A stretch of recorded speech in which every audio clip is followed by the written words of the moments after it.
भन्दा ज्यादा भन्दा कस्तो फिल भइरहेको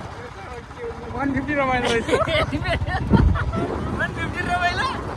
यति हो भन्दा गरुङको लाग्यो चस्मा छुट्यो मेरो चस्मा कोठारे मात्रै कुच्छ भन्छ ढल मात्रै गरुङको लाग्यो म त जाउन माम जान्छु टेम्पो टेम्पो हैन गरुङको भएर भन्दा त्यहाँ भन्दा उताको उकालो चाहिँ उकाल्छ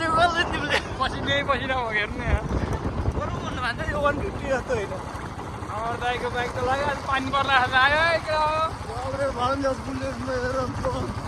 लाइट पनि बाले क्या अहिले छैन हावा मलाई पट्टु भइरहेको छ ठिक गरेर दादा तिमीलाई के किनिदिनु पुग्यो किनेको होइन म 150 चलाउने होला अब यही देऊ नि के यो उकालो उकालो झन् भन्दा उकाले